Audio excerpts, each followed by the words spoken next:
Сәлеметсіңдер ме балалар, каналыма қош келдіңдер. Видеомен таныспас бұрын каналға тіркеліп лайк басуды ұмытпаңыздар. Бүгін біз соматикалық және жыныс жасушасындағы хромосомалар жиынтығының айырмашылығы тақырыбын өтеміз. Әрбір өсімдік пен жануарлар түрлеріне тұрақты хромосома саны тән. Ол туралы алдыңғы сабақта мен айтып кеткен болатын, өсімдіктер мен жануарлардың хромосомалар саны туралы. Организмдерде жасушалардың екі категориясын ажыратамыз. Олар соматикалық және жыныс, немесе оларды біз гаметалар деп атаймыз. Соматикалық жасуша дегеніміз не?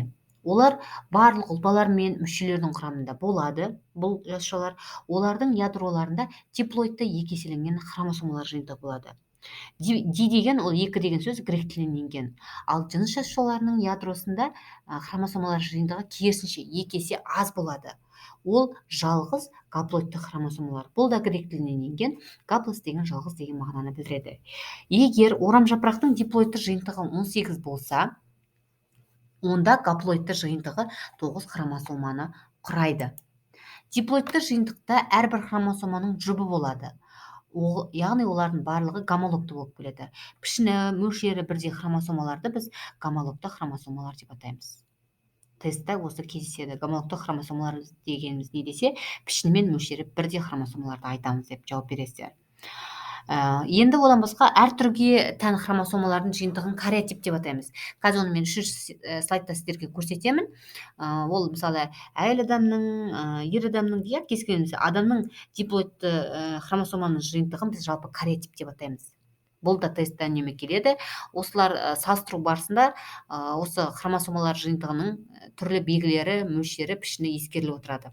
Мысал ретінде біз адамды білеміз, хромосома саны 46 екенін білеміз. Ол яғни диплоидты жиынтығы болса, оның гаплоидты жиынтығы оның жартысы 23 хромосоманы құрайды. Сол сияқты сиырды алайық, мысалы 60 хромосомасы болса, оның гаплоидты жиынтығы 30 болады. Мысықты алайық, мысықта мысалы диплоидты хромосома саны 38 болса, оның гаплоидты хромосома саны 19-ды құрайды.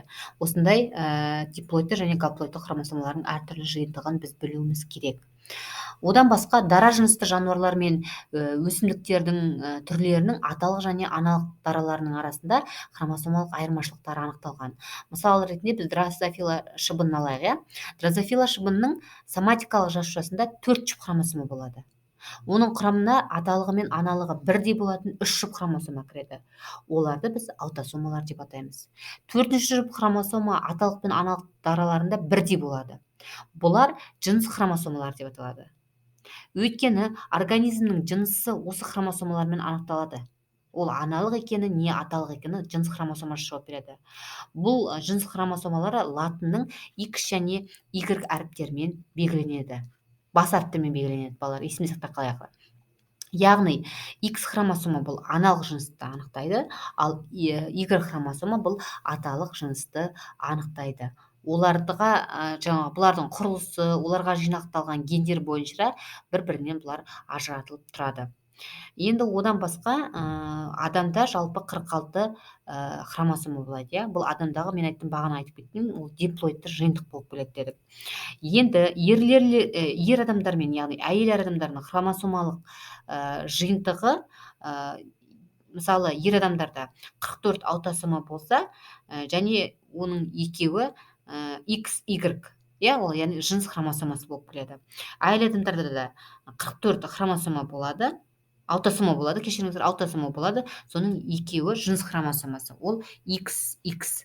Осыны баста назарда сақтаймыз. Енді мына жердегі суретке де қараңыздар, ұмытып кетіппін айтуға сіздерге, слайдта да көріп тұрсыздар, барлығы 46 хромосома санап шығасыздар. Ол жаңағы центромерадан тұрады деген алдыңғы слайдтарда айтып кеткен болатынмын мен. Міне біріншіде жоғары жағында көрсетілген әйел адамның хромосомасы XX, ер адам хромосомасы, кешіріңдер. Екінші тұрған әйел адамның хромосомасы XX, бұл жаңағы жыныс хромосомалар болып келеді. Ал мына жаққа тартып тұрғандардың барлығын, оларды біз аутосомалар деп атаймыз. Өйткені 44 аутосома жеке беріліп тұр. Енді сұрақтарыңыз болса комментарийге жаза кетіңіздер. Бұл тақырып бойынша жалпы сіздер адамда хромосома саны қанша болу керек, тестте көп кездесетін, бізде кариотип дегеніміз не, аутосома дегеніміз не, жаңағы мен айтып кеттім, гомологты хромосома дегеніміз не, соматикалық жасушалардың ерекшелігі, және бірінші берілгені жыныс гаметалар, иә, жасушаларының ерекшелігі деген сұрақтардың жауаптарын сіздер білулеріңіз керек. Менімен бірге болғандарыңызға рахмет. Сау болыңыздар. Келесі сабақта кездескенше.